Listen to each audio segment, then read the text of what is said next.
En fait, tu as l'axe Y ici qui représente la facilité à vendre en front-end. Donc, en front-end, c'est le produit d'appel, le premier produit qu'on va vendre, pour, si tu veux, pour faire du chiffre d'affaires.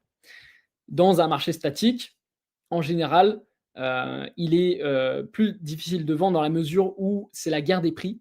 Donc, c'est pas forcément, hyper facile de vendre et il y a pas non plus une facilité à vendre une offre back-end derrière. Parce que c'est la guerre des prix, le marché statique, il y a pas forcément d'innovation, c'est un marché qui est assez figé finalement.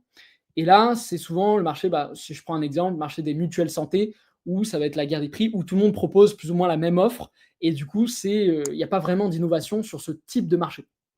Ensuite, vous avez les marchés mécaniques, où là, il y a une facilité à vendre le 1er produit parce que enfin, donc ça, c'est un constat. Par contre, il y a de la difficulté à vendre un deuxième produit, donc le produit back-end, donc la back-end offer, on appelle ça. C'est la deuxième offre qui vise normalement à faire aussi beaucoup de profit. Bon, dans ces marchés-là, comme ils ont de la facilité à vendre leur première offre, ils arrivent quand même à générer du chiffre, il y a pas de souci. Mais c'est vrai que derrière, c'est plus difficile de vendre un deuxième produit. Et en général, qu'est-ce qu'un marché mécanique?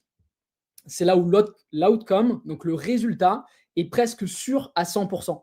Et donc, du coup, c'est difficile d'upsell en back-end, étant donné que tu payes pour quelque chose et que tu es sûr à 100% quasiment d'avoir le résultat final. Ça pourrait être aussi faire un shooting photo. Un shooting photo, tu as tes photos à la fin. Donc, tu payes un service que tu obtiens, en fait. Créer un site internet, c'est aussi un marché mécanique. Tu payes pour avoir un site internet, tu l'obtiens. Même chose, c'est difficile ensuite de vendre une deuxième offre. Maintenant, il y a les marchés qu'on appelle les marchés créatifs. Les marchés créatifs, ça peut être la vente de formation. Pourquoi c'est un marché créatif? Parce que c'est plus difficile de vendre la première offre, mais par contre, c'est plus facile de vendre un produit en upsell, de vendre un deuxième produit, et cetera. Pourquoi? Parce que dans les marchés créatifs, c'est là où l'outcome n'est pas sûr à 100. On donne une méthode, on apprend aux gens à faire quelque chose, mais c'est pas sûr à 100 qu'ils vont y arriver. Et du coup, c'est plus facile aussi de les upsell en back-end pour leur dire: écoute, OK, tu n'as pas forcément réussi à faire ça, mais il y a une autre méthode ou il y a autre chose que je peux t'enseigner».